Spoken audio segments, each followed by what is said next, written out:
E agora nós teremos o nosso próximo painel aí com a Mercafácil. Então, a Alessa Paiva, coordenadora de CS da Mercafácil, vai apresentar um pouquinho para a gente sobre como transformar dados de cliente em lucro. Boa noite, pessoal, tudo bem? Bom, aguentaram até aqui, vamos lá. Vou falar um pouquinho quem é a Alessa, né? Sou apaixonada por dados e tecnologia. Apesar de ela não gostar muito de mim, muitas vezes, eu continuo apaixonada por ela. A minha história no varejo, ela veio do chão de loja. Eu literalmente nasci no chão de loja. Mas aí papai saiu e foi comprar cigarro e não voltou, né? E eu perdi o chão de loja, perdi literalmente o meu chão. Foi aí que eu voltei para onde? Aonde que você consegue um primeiro emprego não vou dizer quantos anos atrás, né? Em um supermercado. Antigamente o varejo tinha muito esse perfil do primeiro emprego, né? Então eu fui pro lado de fora do varejo, eu fui entregar gás de bicicleta cargueira com 12 anos de idade. E aí começa o meu namoro com o varejo. Tempo vai, tempo vem. Por que eu tô contando isso para vocês? Porque nós vamos falar de jornada aqui. Alessa, o que dados tem a ver com jornada? Tudo. E é aí que a gente vai chegar.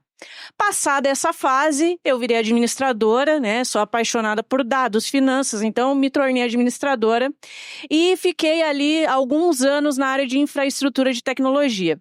E faz mais ou menos 3 anos que eu vim fazer parte da Mercafácil, tá? Vamos lá.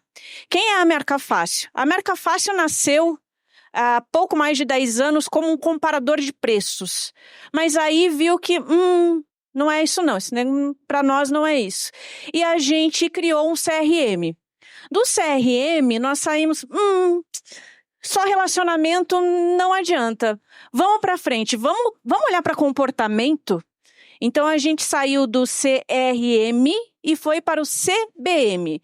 Então, eu saí do R de relacionamento e, como toda empresa de tecnologia adora o inglês, né, fui para o B de behavior, comportamento. Então, chegamos aqui com o nosso CBM. Então, a gente é especialista em analisar comportamento do consumidor. E agora, no final de 2022, a gente começou um namoro com a indústria e isso está embargado na nossa plataforma. Mas vamos lá, acho que foi uma boa. Por quê? 71% dos consumidores esperam que as empresas ofereçam personalização, tá? As interações, aos olhos do consumidor, elas são mais interessantes quando elas são personalizadas. E não é aos olhos de parte do consumidor, é aos olhos de 71% dos consumidores. E 76% deles se frustram a não ter uma interação que não seja personalizada.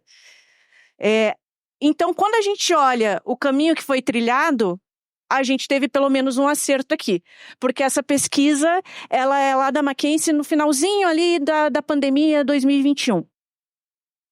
Isso me leva a crer o quê? O que esses dados revelam sobre o futuro do negócio de todo mundo que está aqui? Seja indústria, seja varejo, seja integrador de software, seja solução tecnológica, seja varejo farma.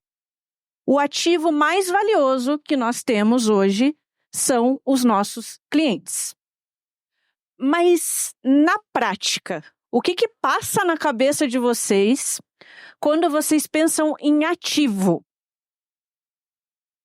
Eu vou arriscar aqui. Na maioria da cabecinha, quando a gente passa em ativo, alguém pensa em cliente quando fala em ativo? Quem pensa em cliente, levanta a mão. Ninguém. Agora, esse ativo aqui, vocês pensam? Então, a primeira coisa que vem na nossa cabeça quando a gente pensa em ativo é no tal do ativo imobilizado. E aqui eu tenho 2 ativos imobilizados. Qual que tem a tendência de dar maior resultado aqui olhando para essa tela? Se vocês fossem investir nesses ativos, vocês investiriam no da esquerda ou no da direita? Ou melhor, no azul ou no cinza, né? Porque eu não sei como é que é a esquerda e direita aí, que vai ficar ao contrário para mim, eu vou me perder. Alguma coisa a gente não é muito bom, né? Eu em direção não dá muito certo. Vamos lá. A gente pensa em ativo imobilizado. E eu vou fazer uma analogia aqui com vocês, por isso que eu trouxe essa foto. Quando eu penso num ativo imobilizado e eu quero rentabilizar ele, o que eu faço? Eu cuido dele, eu trato ele para ele me gerar mais resultado. Então, quando eu olho para aquele prédio azul, se eu colocar uma infraestrutura, um porcelanato diferente, colocar um móvel planejado, tiver mais espaço, sobretudo aqui em São Paulo, quanto que vai ser o metro quadrado desse ativo em relação ao metro quadrado do outro? Agora, como que a gente traz isso para a nossa realidade? Agora eu vou trazer para a nossa realidade. A gente falou que a gente pensava em ativo tangível, né? Ativo imobilizado. Só que eu falei para vocês que o ativo mais valioso é o ativo intangível. Esse é o ativo intangível. É esse ativo que eu me referi. Exatamente esse. Olha, você está de brincadeira. Você está me dizendo que esse aqui é o meu ativo mais valioso dentro da minha companhia? Sim. Esses são os ativos mais valiosos que vocês têm dentro da empresa de vocês. São as pessoas. Agora eu vou traduzir como que vamos monetizar, né? Afinal, eu vim aqui com a proposta de falar como transformar dado em lucro. Então, eu vou fazer uma abordagem prática de como fazer isso olhando para o dia a dia de vocês. Vou trazer uma dinâmica nesse sentido. Vamos lá. Primeiro ponto. Como que eu vou fazer dos meus clientes um ativo valioso? Primeira parte, eu preciso construir a minha base de dados de cliente. Ou seja, eu preciso captar esses dados. Aí vem a primeira analogia com o prédio. A gente falou que para valorizar um ativo, precisava investir nele, né? Aqui eu preciso investir na captação de dados. Porque se eu tiver... mas Alessia, eu tenho CPF lá. Eu tenho CPF de todo mundo. CPF não me dá direção nenhuma. Por quê? Porque eu tenho que olhar para comportamento de consumo. Então, o primeiro passo é construir uma base de dados que, de fato, seja uma base de qualidade. E, para isso, ela requer uma manutenção contínua. Assim como o ativo imobilizado que a gente viu lá na frente. Feito isso, eu vou para a segunda parte, que começa a ser a cerejinha do bolo. Que é ter inteligência analítica em cima desses dados. Como que eu vou ter inteligência analítica acima desses dados? Eu vou conhecer os hábitos de consumo. Aí eu já começo a minerar o meu dado. Eu já começo eu não tenho um dado solto, eu começo a minerar. E por fim, o que eu vou fazer lá na frente? Eu captei com qualidade, eu não captei de qualquer jeito, com informações relevantes, informações qualificadas, informações recentes. Eu conheci o hábito de consumo e aí sim, eu vou fidelizar, rentabilizar e monetizar. Por quê? Porque eu vou fazer isso com o uso de quê? De personalização. Porque nós vimos que o consumidor quer personalização. A gente não faz porque precisa, porque tá na moda. Não, porque quem manda no jogo aqui é o consumidor. Né? O que eu vou fazer sem cliente na minha loja? Nada, né? Então, quando eu venho para esse terceiro pilar de de fidelizar, rentabilizar e monetizar, eu consigo manter uma personalização, fazer captação de verba, tá? Aqui eu estou falando de verba da indústria e fornecedor. E eu finalizo com estratégia 360. O que é essa estratégia 360? É exatamente tudo que a gente falou até aqui, desde que vocês sentaram e viram a primeira plenária. Vamos lá, então. Abordagem prática. O que eu vou fazer? Eu vou pegar um dado, gente. Um dado e vou dar 6 opções práticas reais para rentabilizar agora. Desde que vocês tenham esse dado. Qual é o dado? Share de clientes na categoria. Cadê os comerciais aqui? Eu garanto que vai ter, assim, eu sei o share da minha categoria, tal, vai saber tudo na ponta da língua, bonitinha. Mas e de cliente? Quem é que tem o share de cliente na categoria? Quanto % dos clientes estão presentes naquela categoria, em determinada marca, se é homem, se é mulher, se é jovem, se é idoso, etc. Peguei um dado, share de cliente da categoria. E vou brincar com esse dado aqui com vocês, nos últimos minutos aqui. Vamos lá. Eu peguei o share de clientes da categoria, peguei clientes fidelizados da marca. Aí eu já me empolguei, né? Porque eu sou apaixonada por dado, eu me empolguei. Eu peguei esses clientes e coloquei numa classificação. Existe uma classificação, uma metodologia de classificação de clientes que se chama RFV ou RFM. O que é isso? Está olhando recência, frequência e valor. Ou seja, o quão mais recente seu cliente foi até a tua loja, qual que é a frequência que ele costuma ir e quanto de valor que ele entrega. Quanto que ele deixa de ticket médio lá. Muito bem. Então, eu peguei esse dado, olhei quantos clientes estão naquela categoria, joguei na minha classificação RFV e peguei o que eu chamo de cliente campeão, que é o que tem maior frequência, maior recência e maior valor. E aí eu vou entrar com uma estratégia do quê? Upselling e trade-up. Eu vou oferecer para ele um produto mais caro, porque eu sei que eu tenho probabilidade de acertar. Alessa, dá um exemplo. Vou pegar a categoria de café. Vamos falar de premiumização? Quem que não ouviu falar de premiumização de café nos últimos tempos? Se eu sei o meu cliente que toma café, que está na minha categoria, eu sou apaixonada por dado, eu vou olhar para outro dado. O que aconteceu com o consumo do café nos últimos 3 anos? A gente teve uma queda em 2021, olhando em que o consumidor apontava para preço. Em 2023, a gente voltou com o consumidor passeando numa faixa de marca, sem olhar muito para preço. Então, ele já voltou a ser mais fidelizado com a marca, porque melhorou o poder de consumo dele. E aí, dentro da minha análise de dados de matriz RFV, eu consigo oferecer uma premiumização. E se eu estou falando de um cliente que agrega valor para a minha empresa, eu tenho que gerar o quê para ele? Experiência. Então, eu ainda posso trabalhar com experiência e agregar valor. E aí, onde que entra o pricing nessa história? Gerenciamento da categoria.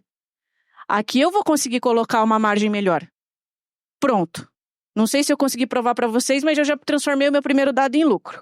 Segundo, mesmo dado, gente. Mesmo dado. Estou olhando para clientes que compraram produto da marca da categoria, 25%.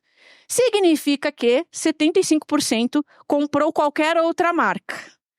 Aí eu tenho uma moeda de troca com o meu fornecedor e com a minha indústria. Eu vou sair do supermercado, que é a minha praia, vou entrar no Pharma.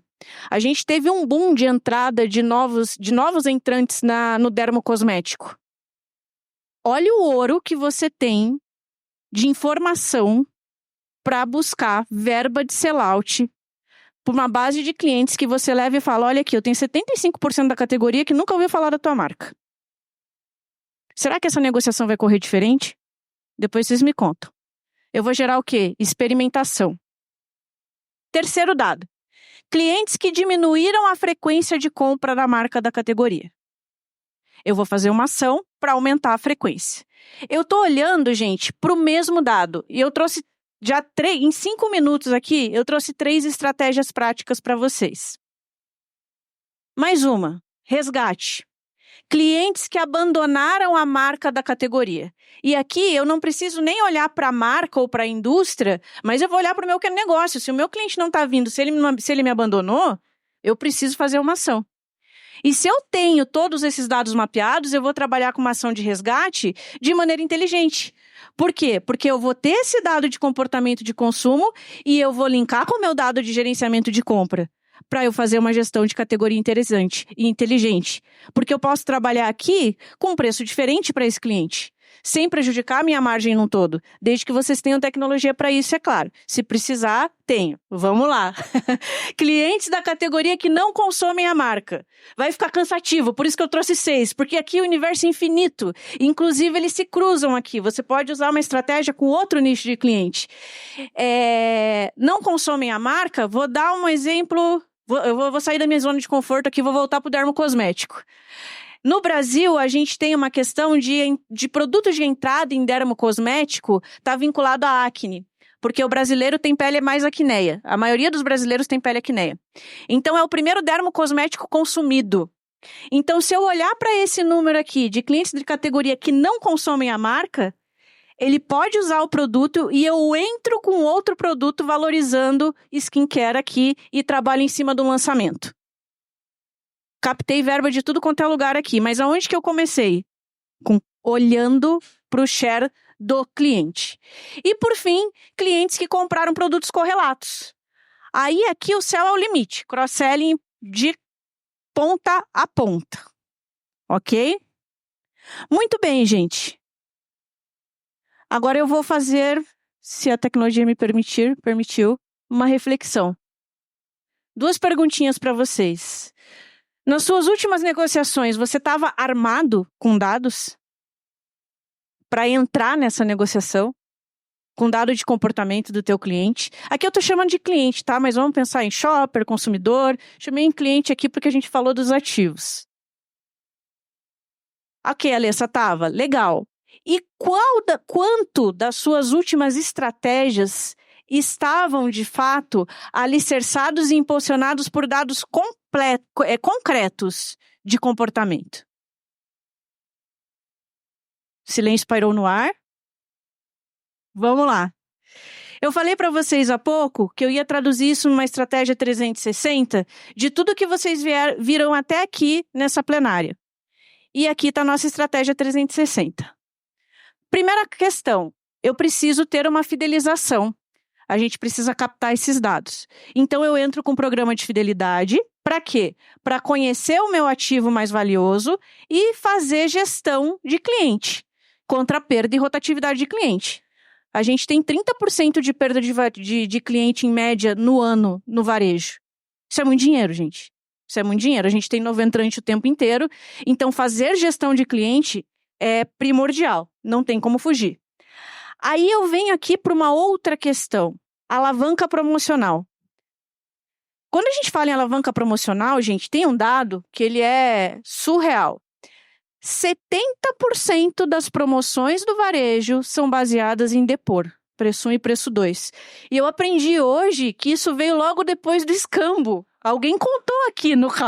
Vocês lembram dessa passagem? E a gente está em 2024 falando de inteligência artificial ainda com 70% das promoções baseadas exatamente na mesma coisa. Arrepiei, tá? Então, a gente precisa colocar a inteligência promocional no nosso negócio, tá? Lógico, a gente já tem algumas coisas, benefício imediato é o preço 1, preço 2 e até o preço 3, aquela oferta personalizada. A gente tem combo, leve e pague, a gente tem benefício de retorno, cashback, enfim. Mas faz parte do nosso 360 pensar em alavanca promocional diferente. E aí eu preciso do quê? Preciso de inteligência artificial? Posso viver sem, mas no varejo, na dinâmica do varejo, tenho tempo para viver sem inteligência artificial? Para ficar fazendo planilha na mão? Para não ter inteligência preditiva? Para não ter previsão de venda com 2 cliques? Não vou responder, vou deixar vocês responderem essa. Então, com inteligência artificial, eu dei só 4 exemplos aqui. Campanha assertiva, para dar o tiro certo, previsão de demanda, segmentação automatizada e antecipação de compra quando se trabalha com previsão. Trouxe ainda mais 2 pilares para a nossa estratégia 360, que é data trade, eu chamo de data trade, e retail media. Retail media, gente, é a mídia do varejo. Teve uma pesquisa da Boston Consulting junto com a Google que estimou que até 2026 o investimento em retail media vai estar na casa de 75 bilhões de dólares.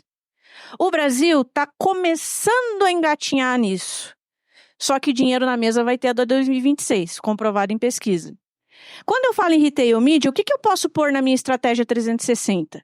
Primeiro, mídia de varejo, que eu chamo de on-site, que é o que vocês têm dentro de casa, é o e-commerce de vocês, é o aplicativo de vocês, enfim, é uma mídia própria. Outsite, que é o que vocês colocam dentro de mídia de terceiro, por exemplo, quando você faz um anúncio, seja do Instagram, seja do Google. E o físico, né, que é o mais comum no nosso dia a dia, que é display, anúncio de áudio, tela digital. E eu faço esse casamento do retail que eu chamo do data, porque a data é o dado que analisa de fato o comportamento, e isso é ouro para a indústria. Você levar um perfil de consumo te dá poder. Será que vocês estão usando esse poder? E por fim, dentro da minha estratégia 360, logicamente que eu tenho que ter o meu pilar de pricing. Aí eu vou estar olhando dentro de margem e lucratividade para buscar cada vez mais clientes leais e campeões, né, clientes promissores, fazer um bom gerenciamento de categoria, ter um bom software de controladoria. Então vai entrar todo mundo que falou aqui. Vai entrar a VR, vai entrar a Infoprice. Tudo isso entra na estratégia 360. Aonde que entra a Mercafácil na estratégia 360? Tudo que eu falei de comportamento de consumo. Tá bom? Muito bem. Qual que é a jornada para eu monetizar isso? Eu vou ter uma jornada que eu consigo monetizar todas as minhas ações. Eu monetizo desde a comunicação do marketing direto personalizado que eu faço. Se eu faço uma comunicação via SMS, via e-mail, eu consigo fazer essa monetização. Eu monetizo todos os destaques que eu faço dentro das minhas mídias. E, por fim, eu ainda tenho dados, recomposição de margem, porque eu fui para a mesa com dado, então eu consegui sellout para minha ação. E, por fim, eu tenho, de fato, resultado integrado. Shopper, varejo, indústria e fornecedor. Como é que fica a perspectiva desses dados integrados em ação? Eu tenho o seu cliente sempre conectado com a tua loja, a indústria com a sua marca na palma da mão. Bom, gente, estamos nos encaminhando para o final. Deixa eu passar aqui, eu ia falar, meu clientinho vai falar outro dia. Sai daí, clientinho. Eu falei no começo que nós temos um produto que é Consumer Behavior Management. Com ele, você consegue, de fato, fazer toda essa parte de entender o comportamento do consumidor, tem o perfil dos clientes positivados, os resultados lá na ponta do PDV, o desempenho e o retorno de tudo que vocês investiram em campanhas de marketing assertivas com inteligência artificial. Eu encerro aqui com uma tela em branco, que eu comecei falando da minha jornada, e eu trouxe outra provocação, não sei se vocês perceberam. Homem, 60 anos, norte-americano, famoso, rico. Quem vem à cabeça de vocês? Trouxe 3. Então eu queria fechar esse discurso falando para vocês que, muito além de dados demográficos, existe um comportamento de consumo, existe uma jornada. E aí? Qual jornada a empresa de vocês está preparada para seguir? Muito obrigada, boa noite.